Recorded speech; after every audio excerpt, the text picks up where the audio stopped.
जय मां शारदे। अष्टक वर्ग क्या है? प्रायः फल कहने के 3 प्रकार हैं। पहला, जन्म लग्न से ग्रहों की स्थिति के अनुसार। दूसरा, चंद्र लग्न से ग्रहों की स्थिति के अनुसार। और तीसरा, नवांश कुंडली के अनुसार। जातक और चंद्रमा से मन का विचार किया जाता है। मन की ही शांति और अशांति, सबलता व निर्बलता के अनुसार इस लोक में और परलोक में सभी शुभ अशुभ कार्य हुआ करते हैं। अतः फलादेश का मुख्य अंग चंद्रमा ही होता है।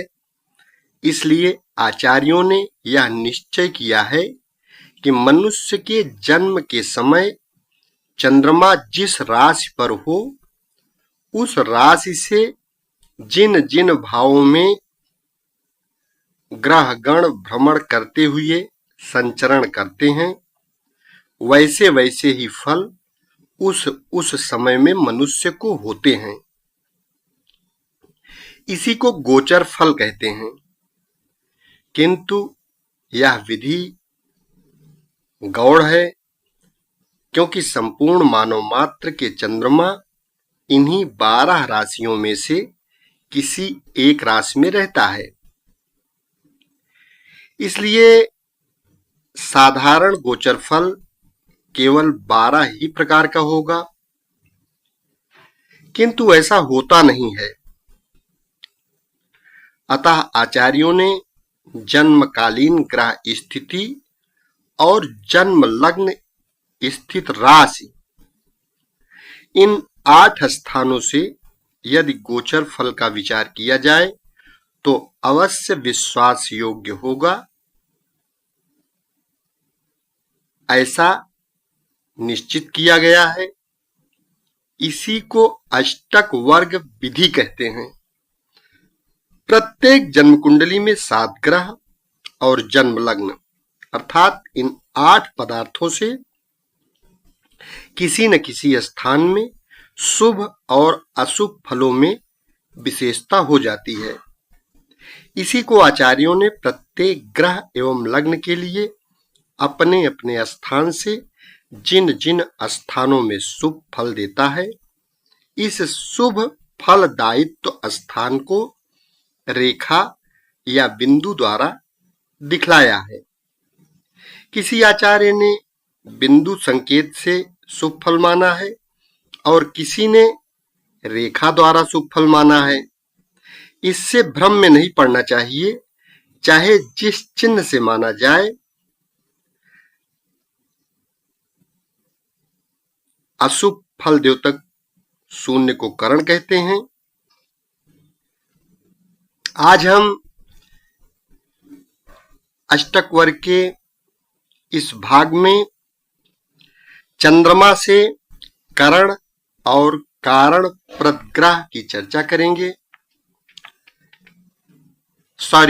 चंद्रमा और मंगल, सूर्य, ये 3 ग्रह हो चुके हैं। बुध से करण और कारण प्रदग्रह की चर्चा करेंगे, क्योंकि सूर्य, चंद्रमा और मंगल का इसके पहले के 3 वीडियो में हम बता चुके हैं। आज हम बुध करण कोष्टक, जो स्क्रीन पर चल रहा है, बुध से करण और करण प्रदग्रह की चर्चा करेंगे। बुध से 1, 2, 4, 10, 9, 6 भाव में 3 करण, 8वें भाव में 2 करण, 3, 7, 6 भाव में 3 और 7 भाव में 6 करण, 11वें भाव में 0 और 12वें भाव में 5 करण होता है जो आप स्क्रीन पर स्पष्ट रूप से देख सकते हैं। बुध से पहले भाव में सूर्य, चंद्रमा, गुरु, ये 3 करणप्रद ग्रह हैं। दूसरे भाव में गुरु, सूर्य, बुध, ये 3 करणप्रद ग्रह हैं। तीसरे भाव में लग्न, सूर्य, शनि, मंगल, चंद्रमा, गुरु, ये 6 करणप्रद हैं। चौथे भाव में बुध, सूर्य, गुरु, ये 3 करणप्रद ग्रह हैं। पांचवें भाव में गुरु, मंगल, चंद्रमा, शनि, लग्न, ये 5 करणप्रद ग्रह हैं। छठे भाव में शुक्र, शनि, मंगल, ये 3 करणप्रद ग्रह हैं। सातवें भाव में बुध, चंद्रमा, लग्न, सूर्य, शुक्र, गुरु, ये 6 ग्रह करणप्रद हैं। आठवें भाव में बुध, सूर्य, ये 2 करणप्रद ग्रह हैं।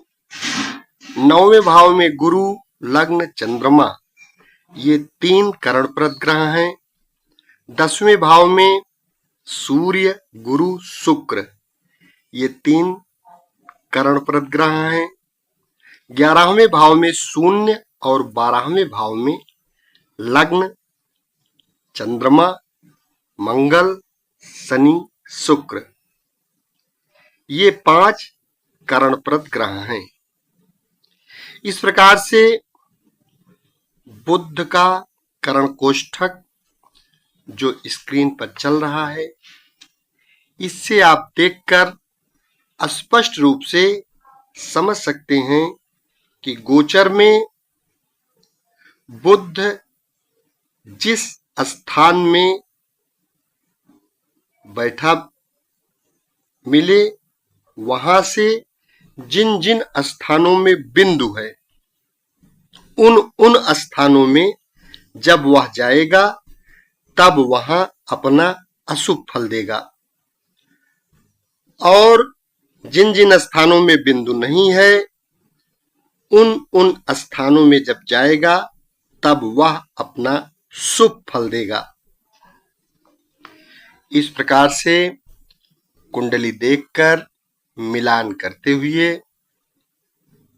गोचर से आप फलादेश समझ सकते हैं, यानी फलादेश कर सकते हैं। यदि इस चैनल को अभी तक सब्सक्राइब न किए हो तो कृपया यह चैनल सब्सक्राइब अवश्य कर लें, क्योंकि इस चैनल के माध्यम से संपूर्ण वैदिक ज्योतिष आपको फ्री में सीखने को मिलती रहेगी। अगले भाग में हम गुरु से करण और करणप्रद ग्रह की चर्चा करेंगे। धन्यवाद।